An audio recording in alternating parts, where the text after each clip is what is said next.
আমার জীবনে একটা বছর চলে গেল, জানি না আমার আমলগুলো আল্লাহ তাআলা কবুল করলে কিনা, আমার সামনে একটা বছর আমি হায়াত পাবো কিনা, আমার বিচারের বছর চলে গেল, আমার সিজদাগুলো আল্লাহ তাআলা কবুল করল কিনা, আমার সময়টা আমার মালিক কবুল করল কিনা, এমন চিন্তা নিয়ে বান্দা মালিকের কাছে কাঁদবে আর বলবে, আল্লাহ আমার জীবন থেকে আরো একটা বছর চলে গেল, আয় আল্লাহ আবার নতুন বছর সামনে চলে আসলো, আল্লাহ আমি এই বছরটাও যেন তোমার ইবাদত করে করে তারপর যেন দুনিয়া থেকে বিদায় হতে পারি। অথচ এই চিন্তা যুবকের দল করে না, আনন্দ উল্লাসে মেতে উঠে, গান বাজনায় মেতে উঠে। এরে আল্লাহর বান্দা, মুমিনের দিলের মধ্যে বড় আফসোস থাকবে, আফসোস, কারণ 23 সাল চলে গেল, আবার 24 সাল ছিল, 24 সাল বিদায় হয়ে গেল। ঘড়ির প্রত্যেকটা সেকেন্ডে সেকেন্ডে আপনার আমার হায়াতগুলো চলে যায়। এরে মুমিন, যেই নবীকে না বানাইলো আসমান জমিন নবমণ্ডল হাওয়া গন্ধম আল্লাহ তাআলা কিছুই বানাইতো না, ওই নবীও কবরে চিন্তায় কান্না করতে করতে তারপর দাড়ি মোবারক পাকাইয়া ফেলাইছে। এরে আল্লাহর বান্দা, মায়ার নবীর দিলের মধ্যে কবরের বড় চিন্তা, কারণ আমার উম্মত গুলোর অবস্থা কি হবে। আল্লাহ নবী দুনিয়ার জমিনের মধ্যে আসার পর উম্মতের জন্য চিন্তা করলো, নবী যখন দুনিয়া থেকে বিদায় হয়ে যাবে তখন উম্মতের জন্য বড় চিন্তা। এরে আল্লাহর বান্দা, আর ওই নবীর আদর উম্মত আজকে নবীরে গালি দেয়, তোমার দিলের মধ্যে ব্যথা লাগে না? তুমি নবীর সুন্নাত দাড়িটা কেটে কেটে আমার নবীর কলিজার মধ্যে আঘাত দাও। মায়ার নবী যখন দুনিয়া থেকে বিদায় হয়ে যাবে, আল্লাহর পয়গম্বর বড় অসুস্থ হয়ে পড়ে গেল। মায়ার নবী সাহাবীদেরকে ডাক দিয়া বলে, ও সাহাবায়ে কেরাম, আমাকে একটু মদিনার খালি জায়গার মধ্যে নিয়ে যাও। আল্লাহর নবীকে মদিনার খালি জায়গার মধ্যে নিয়ে যাওয়া হয়। নবী একটা উঁচু পাথরের মধ্যে বসে গেল। আল্লাহ নবী ডাক দিয়া বলে, ও সাহাবায়ে কেরাম শুনো, তবে আমার মনে হয় আর বেশি দিন দুনিয়ার জমিনে বাঁচবো না। ও সাহাবীরা শুনো, তবে বলো তোমরা আমার কাছে কিছু পাইবা কিনা, কারণ আমি নবী কারো ঋণ নিয়ে কবরে যেতে চাই না। আল্লাহর পয়গম্বর আবার আওয়াজ দিয়ে বলে, সাহাবীরা শুনো, বলো আমার কাছে কিছু পাইবা কিনা বলো। হঠাৎ করে একজন সাহাবী দাঁড়াইয়া গেল, ডাক দিয়া বলে, পয়গম্বর আপনি আমার কাছে ঋণী আছেন। আল্লাহ নবী বলে, কি পাইবা বলো। ওই সাহাবী ডাক দিয়া বলে, ও নবী আমার, আপনি একদিন আমার কাছ থেকে 3 দিরহাম নিয়েছিলেন। আপনার কাছে একটা ভিক্ষুক এসেছিল, আপনার কাছে ভিক্ষা চেয়েছিল, আপনার হাতে টাকা ছিল না, কিন্তু আমার কাছ থেকে 3 দিরহাম নিয়ে ভিক্ষুককে দিয়েছেন। ও পয়গম্বর, ওই 3 দিরহাম আজকে আপনি আমাকে দিয়া দেন। এরে আল্লাহর বান্দা, নবীর সাহাবী ফজলকে ডাক দিয়ে বলে, ফজল এই সাহাবীকে তুমি 3 দিরহাম দিয়া দাও। ফজল সাহাবীকে 3 দিরহাম দিয়া দেয়। আল্লাহ নবী আবার ডাক দিয়া বলে, ও সাহাবায়ে কেরাম, বলো তোমরা আমার কাছে আর কিছু পাইবা কিনা, কারণ আমি কারণ ঋণ নিয়ে তারপরে কবরে যেতে চাই না। হঠাৎ করে আর একজন যুবক আল্লাহর বান্দা দাঁড়িয়ে গেল, বলে, পয়গম্বর আপনি আমার কাছে ঋণী আছেন, আমি আপনার কাছে পাইব। আল্লাহ নবী ডাক দিয়া বলে, তুমি আমার কাছে কি পাইবা বলো। ওই সাহাবী ডাক দিয়া বলো, পয়গম্বর আপনিও যুদ্ধের ময়দানে ছিলেন, আমিও যুদ্ধের ময়দানে ছিলাম। আপনি ঘোড়ার পিঠে বসে বসে চাবুকটা ঘুরাইতেছিলেন, আমার কোনো অন্যায় ছিল না, কিন্তু কিন্তু ভুলবশত ওই চাবুকের আঘাত আপনার অজান্তে আমার পিঠের মধ্যে লেগে গেছে। ও নবী আমার, ওই চাবুকের আঘাত আজকে আপনার গায়ের মধ্যে করতে চাই। নবীর সাহাবী আবু বকর চোখের পানি ছেড়ে দিয়া কাঁদে আর বলে, এরে সাহাবী, তুমি কি পাগল হয়ে গেল নাকি? বলো, কেমন করে আমার নবীর গায়ের মধ্যে আঘাত করবা বলো, কারণ আমার নবী তো বড় এতিম। আমার নবী দুনিয়ার জমিনে আসার পর বাবার চেহারাটাও দেখতে পারে না। আমার নবী 6 বছরের কাছে মা হারাইয়া নবী বড় এতিম হয়ে গেল। এরে সাহাবী, কেমন করে আমার নবীর গায়ের মধ্যে আঘাত করবা? তবে তোর যত মনে চায় আমার গায়ের মধ্যে আঘাতটা করে দে, তারপর তুমি আমার নবীর গায়ের মধ্যে আঘাত করিও না, কারণ আমি আবু বকর আমার জীবনের চাইতেও কিন্তু আমার নবীকে আমি বেশি ভালোবাসি। তোমার যত চাই আমার গায়ের মধ্যে আঘাতটা করো, তারপর আমার নবীর গায়ের মধ্যে আঘাত করিও না। ওই সাহাবী দাঁড়াইয়া বলে, পয়গম্বর, আবু বকরের কথা আমি শুনতে রাজি না। ওই চাবুকটা আপনি আনেন, ওই চাবুক দিয়ে এখন আপনার গায়ের মধ্যে আঘাত করতে চাই। এরে আল্লাহর বান্দা, আল্লাহ নবী ফজলকে ডাক দিয়ে বলে, ফজল, ওই যুদ্ধের ময়দানে চাবুকটা ফাতেমার ঘরের মধ্যে রাখ। এরে ফজল, জলদি করে যাও, ওই ফাতেমার ঘরের থেকে চাবুকটা এনে দাও, তাড়াতাড়ি সাহাবীর হাতের মধ্যে দাও, আমার পিঠের মধ্যে আঘাত করে দিবে, কারণ আমি কারোর ঋণ নিয়ে কবরে যেতে চাই না। ফজল দৌড়াইয়া তাড়াতাড়ি ফাতেমার ঘরের কিনারায় দাঁড়ায়, চোখের পানি ছেড়ে দিয়ে কাঁদে আর বলে, ফাতেমা, ওই যুদ্ধের ময়দানে চাবুকটা দাও। ফাতেমা ডাক দিয়ে বলে, রে ফজল, আমার বাবাই তো বড় অসুস্থ, আমার বাবা এখন চাবুক দিয়া কি করবে বলো, আমার বাবা বিছানা থেকে উঠতে পারে না। ফজল চোখের পানি ছেড়ে দিয়া কান্না করার বলে, ফাতেমা, আজকে নবীর সামনে এমন একজন সাহাবী দাঁড়াইয়া গেছে, এই চাবুক দিয়া আমার এতিম নবীর গায়ের মধ্যে আঘাতটা করবে।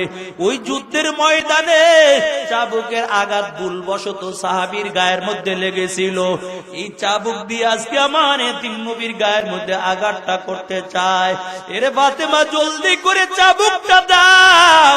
ফাতেমা চাবুকটা ফজলের হাতের মধ্যে দিয়া দেয় আর চোখের পানি ছেড়ে দিয়া কাঁদে আর বলে, ফজল, চাবুকটা তোমার হাতের মধ্যে আমি দিলাম, চাবুক দিয়ে আমার এতিম বাবার গায়ের মধ্যে আঘাতটা করতে দিবা না, কারণ আমার বাবার দুনিয়ার জমিনে মা নাই, মায়ের আদর আমার বাবায় ভালো করে পায় না।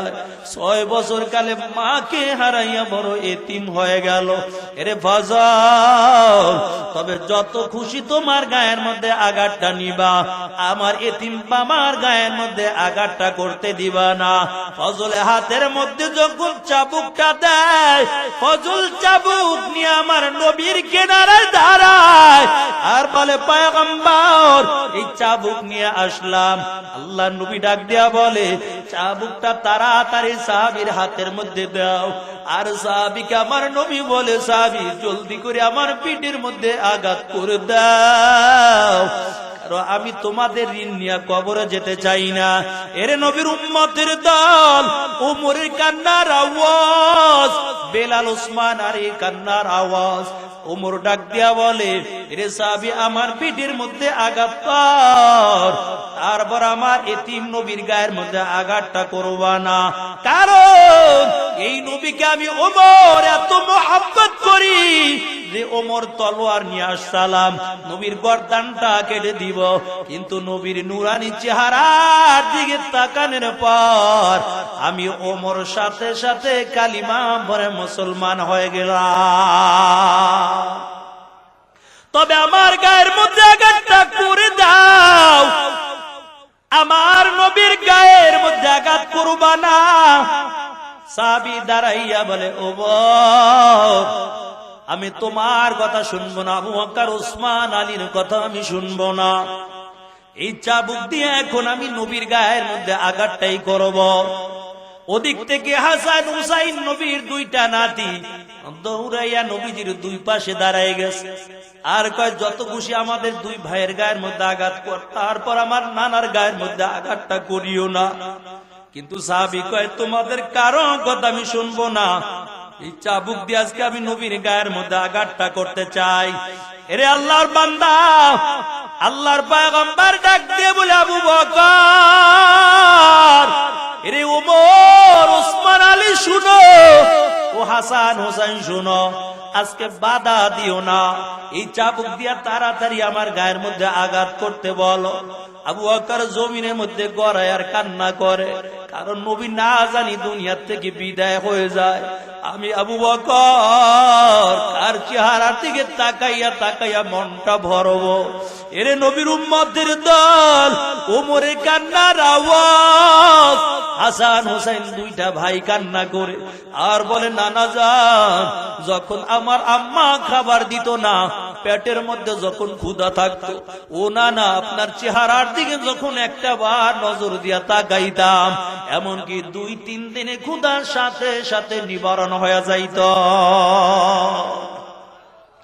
এমন করে করে হাসান হোসেনের কান্নার আওয়াজ মায়ার নবী ডাক দিয়ে বলে, এরে বেলাল, আবু বকর, ওসমান আলী তোমরা বাধা দিও না, চাবুকটা তাড়াতাড়ি তার হাতের মধ্যে দিয়া দাও। ওই সাহাবীর হাতের মধ্যে যখন চাবুকটা দিয়া দিল, চাবুকটা হাতের মধ্যে নেওয়ার পর আস্তে আস্তে করে আমার নবীজির পিছনে দাঁড়াইয়া যায়। এবার নবীজির পিছনে দাঁড়াইয়া বলে, পয়গম্বর, এই চাবুকের আঘাত যখন আমার পিঠের মধ্যে লেগেছিল, ও নবী আমার, তখন আমার গায়ের মধ্যে কোনো জামা ছিল না, এখন আপনার গায়ের মধ্যে জামা দেখা যায়, জলদি করে গায়ের জামাটা খুলে দেন, কারণ আমার গায়ের মধ্যেও জামা ছিল না, আপনার গায়ের মধ্যেও জামা থাকতে পারবে না। আমার নবীর হাত দুইটাও সোজা করতে বড় কষ্ট হয়। ওমরকে ডাক দিয়া বলে, ওমর, একটু তাড়াতাড়ি জলদি করে আমার গায়ের জামাটা খুলে দাও। আস্তে করে আমার নবীর গায়ের জামাটা খুলে দেয়। ওই সাহাবী চাবুক নিয়া নবীর পিছনে দাঁড়ায়। এরে আল্লাহর বান্দা, চাবুকটা হাতের মধ্যে নিয়া যখন নবীর পিছনে দাঁড়াইয়া যায়, সাহাবায়ে কেরাম জমিনের মধ্যে গড়ায় আর কাঁদে। এরে আল্লাহর বান্দা, চাবুকটা আস্তে করে জমিনের মধ্যে রাইখা ওই সাহাবী রাসূলের পিছন থেকে 2 বগলের তলে দিয়া হাত দুইটা মন করে ঢুকাইয়া আবার নবীকে বুকের মধ্যে জড়ায়, নবীকে বুকের মধ্যে জড়াইয়া ডাক দিয়া বলে, ও নবী আমার, আপনার গায়ের মধ্যে চাবুক দিয়া আঘাত করতে আসি নাই। এই কথা বলে নবী পিছনে নবুয়তে মোহরের মধ্যে ঠোঁট দুইটা লাগাইয়া একটা চুম্বন দিয়া দিছি। এরে আল্লাহর বান্দা, চুম্বন দিয়ে আমার নবীকে ডাক দিয়া বলে, নবী আমার, এই চাবুক দিয়ে আপনার গায়ের মধ্যে আমি আঘাত করতে আসি নাই। ও পয়গম্বর, গুনার কারণে আমার জবানটা বড় নাপাক, গুনার কারণে আমার হাত দুইটাও বড় নাপাক, গুনাহ করার কারণে আমার শরীরটাও বড় নাপাক। ও নবী আমার, এই ঠোঁট দুইটা আপনার নবুয়তে মোহরের সঙ্গে লাগাইয়া চুম্বন দিলাম। এখন আমার দিলের ভিতর দৃঢ় বিশ্বাস, কোনদিন জাহান্নামের আগুন এই শরীরের মধ্যে আর কোনদিন স্পর্শ করতে পারবে না। আল্লাহু আকবার বলেন। এর নবীর উম্মতের দল ওই ঠোঁট দুইটা লাগাইয়া নবীর নবুয়তে মোহরের মধ্যে চুম্বন দিয়া দিল।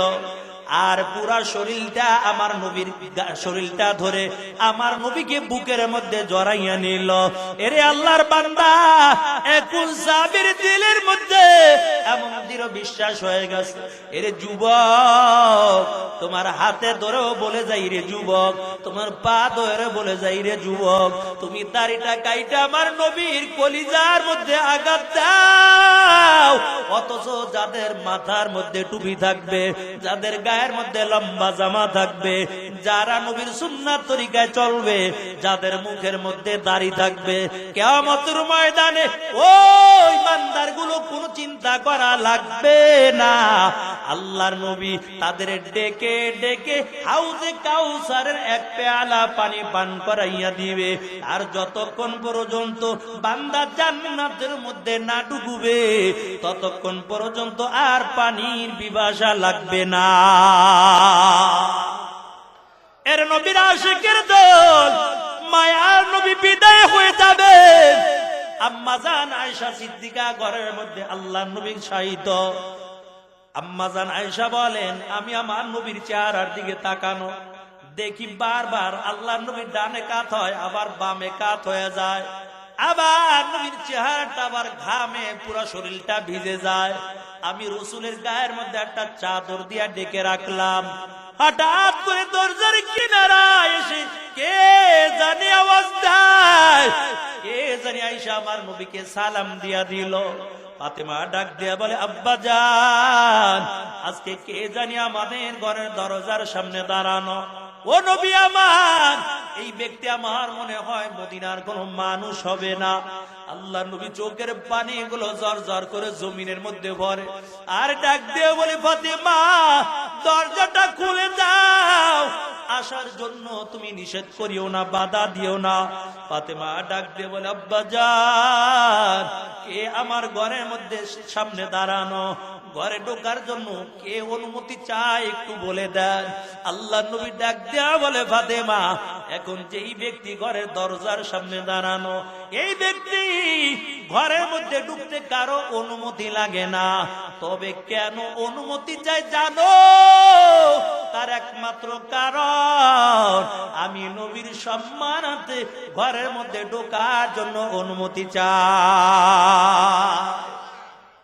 তবে ঘরে ঢুকতে অনুমতি লাগে না। ও ফাতেমা, এই ব্যক্তি একবার যার কাছে আসে আর দ্বিতীয়বার তার কাছে আসা লাগে না, তবে তুমি তাকে ঢুকতে বাধা দিও না। ফাতেমা চোখের পানি ছেড়ে দিয়া কান্না করার বলে, আব্বা জান, কে ঘরের সামনে দাঁড়ানো বলেন। আল্লাহ নবী ডাক দিয়া কয়, ফাতেমা, আজরাইল ঘরের সামনে দাঁড়িয়ে গেছে, আমি বুঝি আর দুনিয়ার জমিনের মধ্যে বাঁচবো না। এর নবীর উম্মতের দল ফাতেমাও কান্না করতেছে। আল্লাহ নবী ডাক দিয়া বলে, ফাতেমা, তুমি কান্না করবা না, কারণ তোমার চোখের পানি আমি নবী সইতে পারি না। ও ফাতেমা, কান্না বন্ধ করে দাও। কিন্তু ফাতেমাও ডাক দিয়া বলে, আব্বা জান, আপনার চোখে আপনার চেহারার দিকে আমি যখন তাকাইতাম ক্ষুধা নিবারণ হয়ে যাইতো। ও নবী আমার, ঘরের মধ্যে খাবার থাকতো না, হাসান হুসাইনকে পাঠাইয়া দিতাম, যা তোর নানার কাছে চলে যা। আপনার চেহারার দিকে যখন তাকাইতো হাসান হোসেন আয়েশা আবার খাবারের কথা ভুইলা যাইতো। আব্বা জান, আপনি চলে গেলে আমি কাকে বাবা বলে ডাক দিব? মায়ার নবী ডাক দিয়া বলে, ফাতেমা, কান্না করিও না, তবে আমার কথা বলতেও বড় কষ্ট হয়। ও ফাতেমা, তোমার কানটা একটু আস্তে করে আমার মুখের সামনে লাগাও।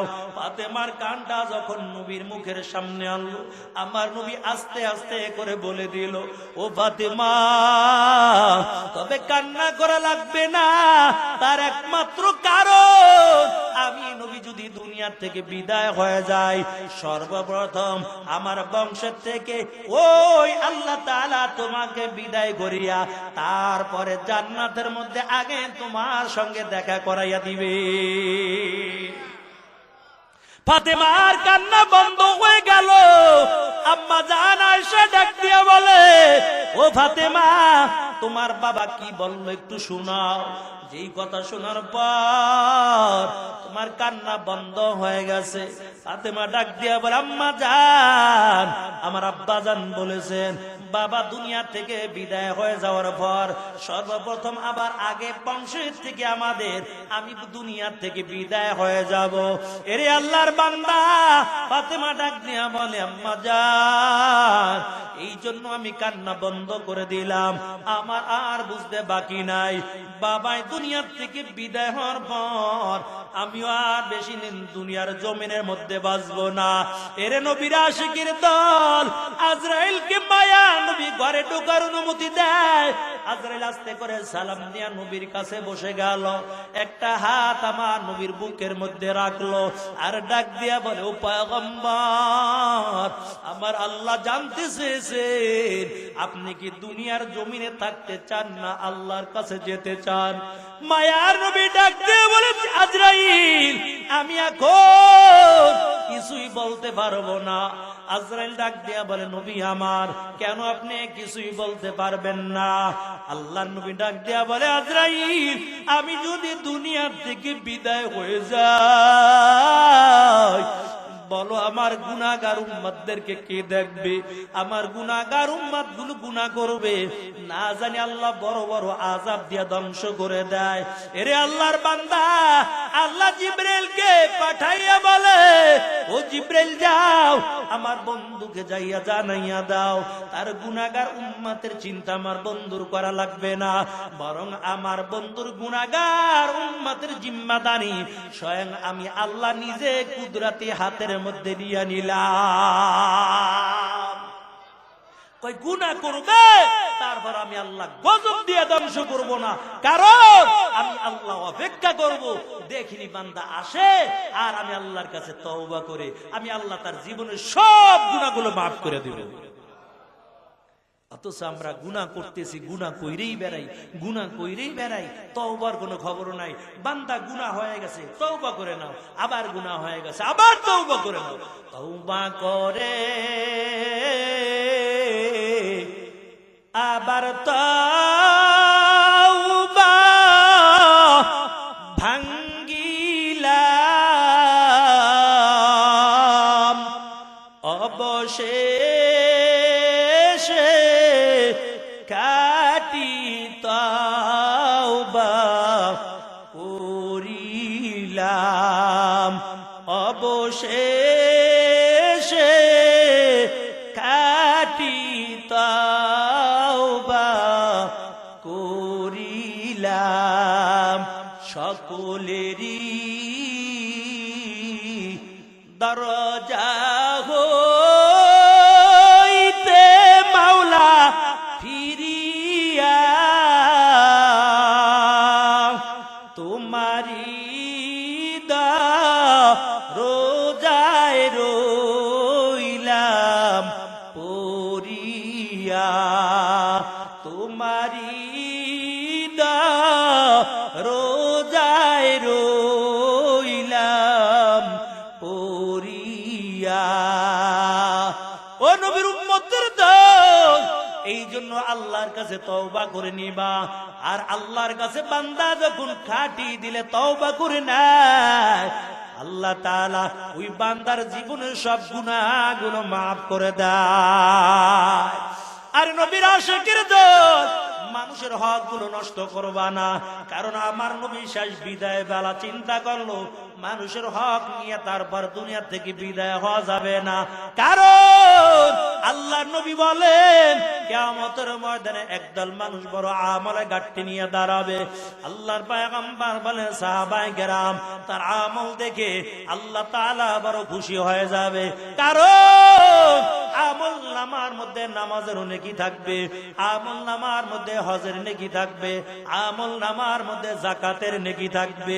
তবে আল্লাহ বলবে, বান্দা জান্নাতের মধ্যে চলে যাও।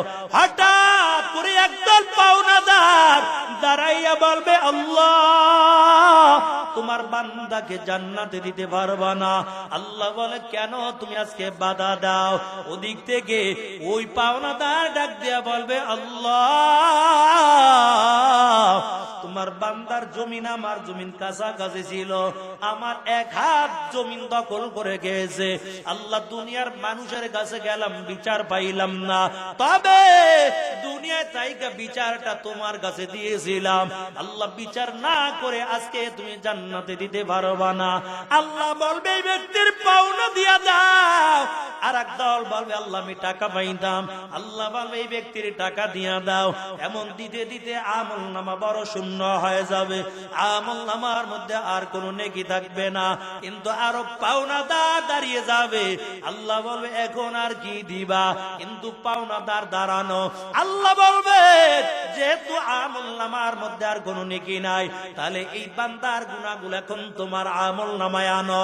এরে মুমিন, বড় আমল নিয়ে ওঠার পর আল্লাহর নবী বলেন এই ব্যক্তি বড় অসহায় হয়ে যাবে, নিজের হাতকে নিজের গোশতগুলো নিজে চিবাইয়া চিবাইয়া খাবে, আর বলবে উলামায়ে কেরাম বলেছিল, কেন উলামায়ে কেরামের কথা মানলাম না, কেন উলামায়ে কেরামদেরকে বন্ধু বানাইলাম না, কেন রাসূলের সুন্নাত তরিকায় চললাম না। বান্দা বড় আফসোস করতে থাকবে। এর নবীর আশিক যদি না খাইয়াও মারা যাও, তারপর মানুষের হক নষ্ট করবা না, হালাল পথে উপার্জন করবা। অল্প যদি রিজিক হয়, আল্লাহ তাআলা রিজিকে বরকত দিয়া পুরা ঘরটা ভরপুর করে দিবে। এই জন্য নবীজি 3 দিন পর্যন্ত দিনের কাজ কইরা মসজিদের নববীর মধ্যে সাহাবায়ে কেরামদেরকে নিয়ে বসে আছে। সাহাবায়ে কেরামদেরকে নিয়ে বসা, কিন্তু ঘরের মধ্যে খাবার নাই। 3 দিন পর্যন্ত খাবারও খেতে পারে না, ক্ষুধার যন্ত্রণা সইতে পারে না। সাহাবায়ে কেরামও রাসূলের চেহারার দিকে তাকানো, কিচ্ছু বলে না।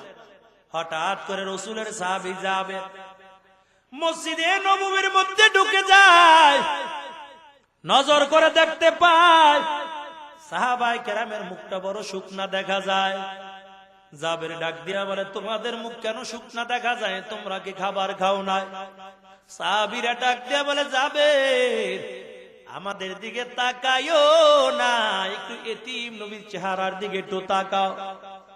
জাবের যখন আমার মায়ার নবীর চেহারার দিকে তাকায়, জাবের রাদিয়াল্লাহু তাআলা আনহু মায়ার নবীর চেহারাটা বড় শুকনা দেখতে পায়।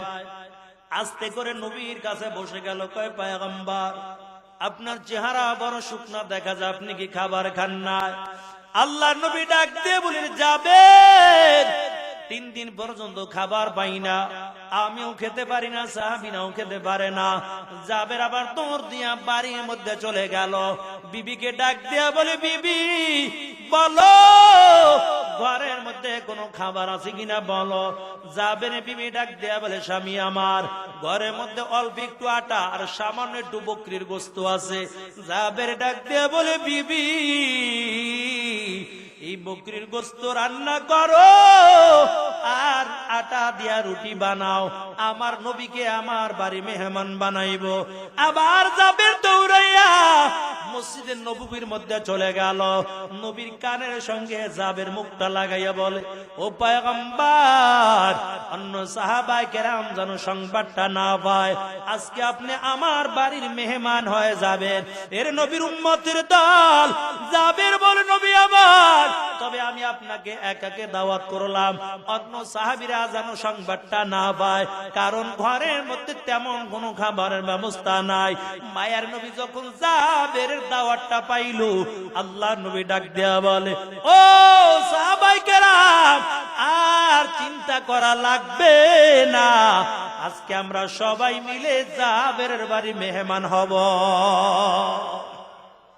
জাবেরের মুখটা মলিন হয়ে গেছে, তাড়াতাড়ি দৌড়াইয়া বাড়ি চলে গেল। বিবিকে ডাক দিয়ে বলে, বিবি বড় সর্বনাশ হয়ে গেল। জাবেরের বিবি বলে, স্বামী আমার কেন কি হয়েছে বলেন।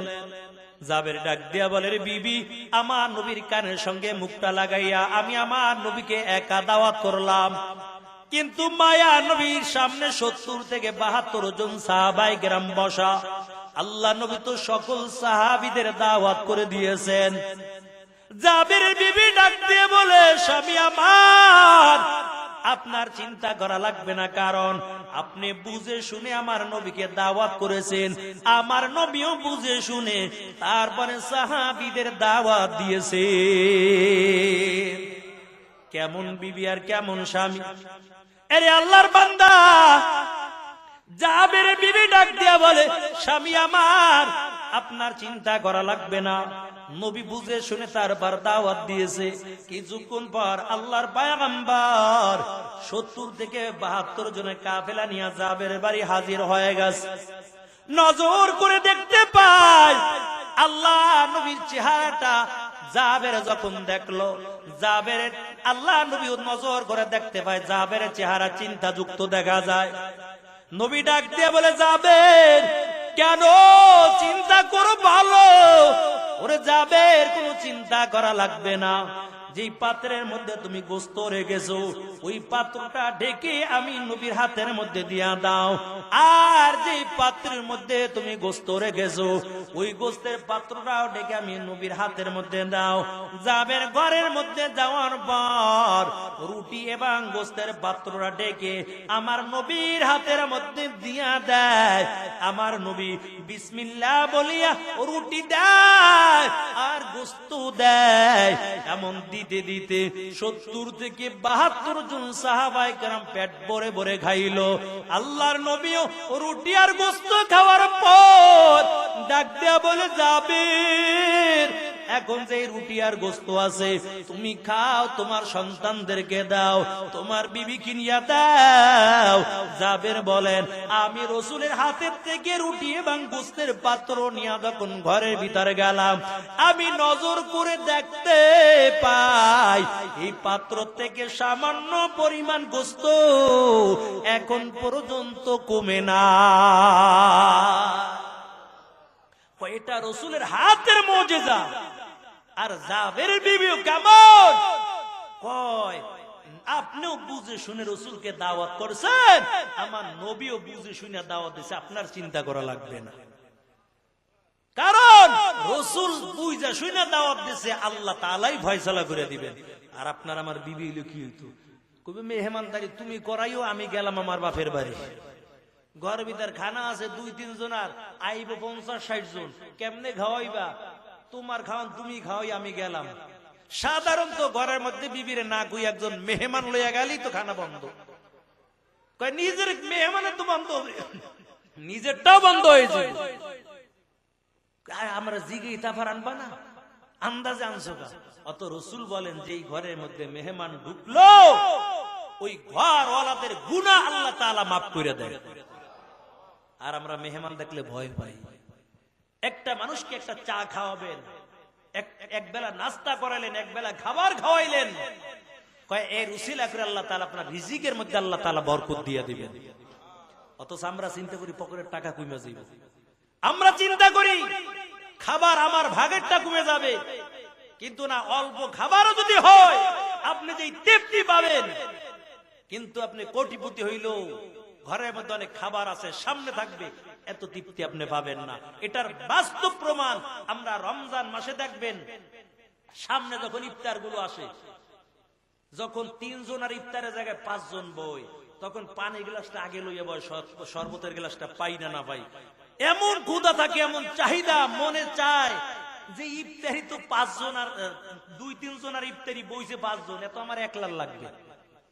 শরবত 1 গ্লাস, আমার তো শরবতের পিপাসা আছে 2-3 গ্লাস, কত জানি চাহিদা, মনে চায় যে পানি মনে 1 জগ খাইয়ে ফেলাম। কিন্তু না, 1 গ্লাস শরবত পান করার সাথে সাথে পুরা খিদা সাথে সাথে নিবারণ হয়ে যায়। অল্প খানার মধ্যে আল্লাহ তাআলা বরকত দিয়ে দেয়। আর ঘরের মধ্যে বরকত আসবেও বা কিভাবে?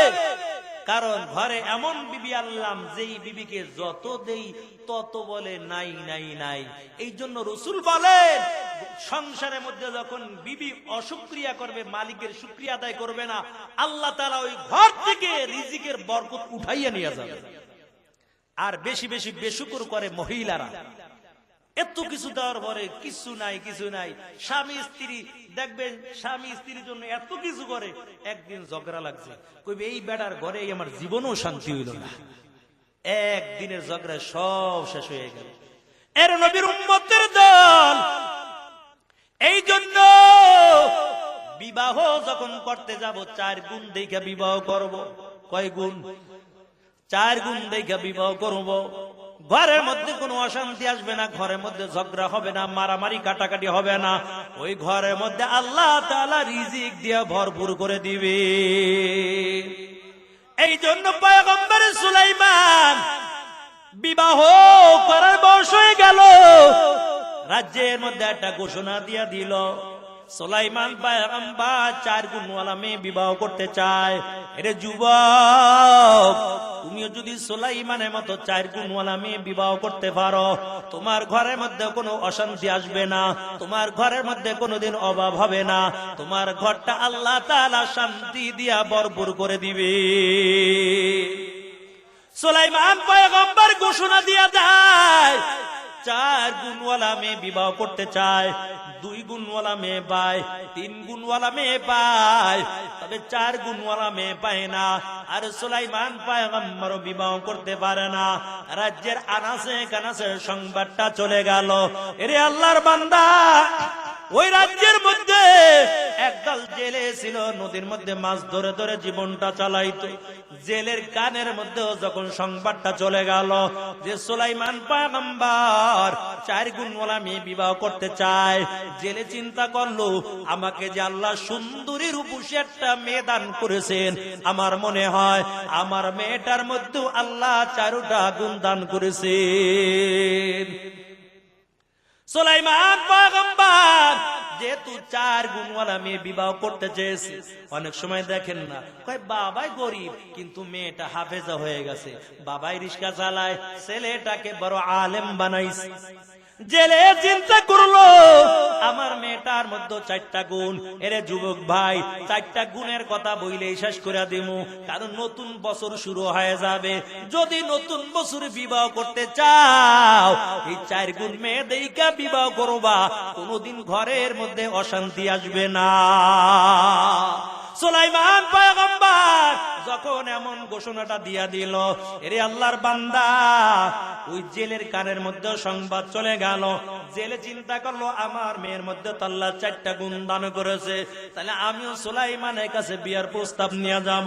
তবে বাড়িতে যাওয়ার পর বিবির সঙ্গে পরামর্শ করলো, এরে বিবি, পয়গম্বর সুলাইমান 4 গুণওয়ালা মেয়ে বিবাহ করতে চায়, তবে আমাকে সুন্দরী রূপসী আল্লাহ যে মেয়েটা দান করেছে, আমার মনে হয় এই মেয়েটার মধ্যে আল্লাহ 4টা গুণ দান করেছে, তবে আমার মেয়ের বিয়ার প্রস্তাব আমি সুলাইমানের কাছে পাঠাইব। ওদিক থেকে জেলের বিবি ডাক দিয়ে বলে, স্বামী না, কারণ সুলাইমানকে আল্লাহ বড় টাকার মালিক বানাইলো, আমাদেরকে আল্লাহ তাআলা গরিব বানাইলো, এটা কোনোদিন সুলাইমান পয়গম্বর মেনে নিবে না। এর স্বামী আমার, সুলাইমানের কাছে বিয়ার প্রস্তাব নেওয়ার দরকার নাই, আমরা গরিব আছি, গরিবই থাকি। ওদিক থেকে জেলেও চিন্তা করলো, আসলে তো কথা সত্য, সুলাইমানের কাছে বিয়ার প্রস্তাব নেওয়ার দরকার নাই। কিন্তু আওয়াজ যখন মেয়েটার কানের মধ্যে চলে যায়, মেয়েটা ডাক দেয়া বলে, মা, চিন্তা করা লাগবে না, ওই সুলাইমানের কাছে বিয়ার প্রস্তাব পাঠাইবো, যে আল্লাহ সুলাইমানকে বড় টাকার মালিক বানাইলো, ওই আল্লাহ যদি চায় সুলাইমানের বিবি হিসাবে আমাকেও কবুল করে নিতে পারে। মেয়েটা বিয়ার প্রস্তাব সুলাইমানের কাছে পাঠায়। এরে আল্লাহর বান্দা, সুলাইমান পয়গম্বর বিয়ার প্রস্তাবের চিঠিটা পাইয়া দেখতেছে 4 গুণওয়ালা মেয়ে পাইলো, তবে সকল মন্ত্রীদেরকে ডাকলো, আসো 4 গুণওয়ালা মেয়ে পাইলাম, দেখো মেয়েটার বাড়ি কই, দেখো মেয়েটার ঘর কোথায়। হঠাৎ করে একজন মন্ত্রী দাঁড়াইয়া বলে, বাদশাহ মহারাজ, এই মেয়েকে আপনি বিবাহ করতে পারবেন না। ওদিক থেকে সুলাইমান নবী ডাক দেয়া বলে, কেন পারবো না? ওই মন্ত্রী ডাক দিয়ে বলে, ও বাদশাহ মহারাজ, কেমন করে বিবাহ করবেন? কারণ এই মেয়েটার বাবা এত গরিব মানুষ, একজন জেলে নদীর মধ্যে মাছ ধরে ধরে জীবনটা চালায়, এই জেলের মেয়েকে আপনি নবী হইয়া বিবাহ করতে পারবেন না। সুলাইমান পয়গম্বর চিন্তা করলো, আসলে তো কথা সত্য, কেমন করে আমি একটা গরিবের মেয়েকে বিবাহ করব? এই চিন্তা করার পর বিয়ার প্রস্তাবে চিঠিটা ছিঁড়ে টুকরা টুকরা করে জমিনের মধ্যে ফালাইয়া দেয়। আল্লাহর কাছে কাজটা বড় পছন্দ হয়ে যায়। আল্লাহ বলে পয়গম্বর সুলাইমান এমন বাপটা কেন আনলেন? কারণ ক্ষমতার মালিক আমি আল্লাহ আপনাকে বানাইলাম। কেন আপনার দিলের মধ্যে এমন বাপটা চলে আসলো? ওদিক থেকে খবর যখন মেয়েটার কানের মধ্যে চলে যায়, মেয়েটাও 2 রাকাত নামাজ আদায় করার পর আল্লাহর কাছে দোয়া করে আর বলে, মালিক সুলাইমানকে তামাম দুনিয়ার বাদশা বানাইছো, সুলাইমানকে নবুয়তি দান করেছো। আয় আল্লাহ, আমি গরিবের সন্তান দেখিয়া সুলাইমান পয়গম্বর আমাকে বিবাহ করতে রাজি হয় নাই, তবে আল্লাহ আমি তোমার কাছে বিচারটা দিলাম, ওই সুলাইমানকে গরিব বানায়া আমাকে টাকার মালিক বানায়া সুলাইমানের বিবি হিসাবে কবুল করে না। আল্লাহ দোয়াটা কবুল করে নিয়েছে।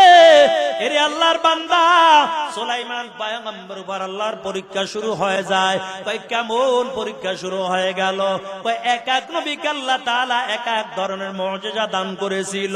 মুসা নবীর মুজিজা ছিল হাতের মধ্যে লাঠি, লাঠি দিয়া যখন পানির মধ্যে আঘাত করত, 2 পাশের পানি 2 দিকে ভাগ হইয়া মাঝখান দিয়া সুন্দর রাস্তা হয়ে যাইত। আর সুলাইমান পয়গম্বরের মুজিজা হলো হাতের মধ্যে একটা আংটি, বাসুলাইমা দাদে মুলক সরওয়ারি শুধুমাতে খাতে মাসদাওয়া ফরি। এর নবীর আশিকের দল আর মুফাসসির কেরাম বলেন, আমাদের নবীকে আল্লাহ একটার 2টা মুজিজা দান করে নাই, আখির নবীকে আল্লাহ কমপক্ষে 1000 মুজিজা দান করেছে। এদিকে যাব না, সুলাইমান পয়গম্বর এখন আল্লাহর পরীক্ষা সুলাইমান নবীর উপর শুরু হয়ে গেল। কই কেমন পরীক্ষা শুরু হয়? আল্লাহ বলে, পয়গম্বর সুলাইমান আপনাকে যে আমি আংটি দিলাম, আংটির মধ্যে আল্লাহ কিছু হুকুম জারি করে দিল, আংটি নিয়ে আপনি ওয়াশরুমে যেতে পারবেন না। সুলাইমান পয়গম্বর বড় চিন্তার মধ্যে পড়ে গেছে, আংটি কার কাছে রাখবো?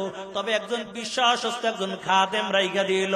যখন সুলাইমান পয়গম্বর চলে যাইতো, আংটিটা খাদেমের কাছে দিয়া যাইতো, আবার আইসা বলতো আংটি দাও, আংটি চাইতো তো আংটি দিয়া দিত। এরে আল্লাহর বান্দা, কিন্তু একদিন ওই রাজ্যের মধ্যে চালাক শয়তান একটা জিন চিন্তা করলো, সুলাইমান নবীর আংটিটা কেমন করে চুরি করা যায়। যদি আংটি চুরি করা যায় আর সুলাইমান নবীর কোনো ক্ষমতা থাকবে না, সব ক্ষমতার মালিক আমি নিজে হয়ে যাব। তবে একটা কৌশল খাটাইলো, যখন সুলাইমান নবী খাদেমের কাছে আংটি দিবে, আমি সুলাইমানের আকৃতি ধরার পর খাদেমের কাছে আংটিটা চুরি করব। এর নবীর উম্মতের দল সুলাইমান নবী খাদেমের কাছে আংটি দিয়া চলে যায়। ওই চালাক শয়তান জিনটা সুলাইমানের আকৃতি ধইরা খাদেমরা খাদেম আংটি দাও, আংটি চাইছে তো আংটি দিয়ে দিছে। আংটিটা হাতের মধ্যে নিয়ে এবার ডাক দেখে, খাদেম তুমি চলে যাও, তোমার পথে আর তোমার লাগবে না, কারণ আমি এখন রাজ দরবারে চলে গেলাম। তবে একটা সংবাদ শুনাইয়া যাই। কি সংবাদ? কই রাজ্যের মধ্যে কিন্তু একজন নকল সুলাইমান আছে, দেখতে আমার মতন দেখা যায়, ওরে যেই জায়গায় পাইবা ওই জায়গায় ভালো করে সাইজ করবা, নাইলে ভেজাল লাগবে। আংটি হাতের থেকে নিয়ে গেল, আংটি নিয়ে রাজ দরবারের মধ্যে চলে গেল, রাজ সিংহাসনের মধ্যে বসে গেল। রাজ সিংহাসনের মধ্যে বসার পর আবার ঘোষণা দিয়া দেয়, ও রাজ্যের মানুষ, তবে শুনাও, এই রাজ্যের মধ্যে কিন্তু একজন নকল সুলাইমান আছে, দেখতে কিন্তু আমার মতন দেখা যায়, ওরে যেই জায়গায় পাইবা ওই জায়গায় ভালো করে সাইজ করবা।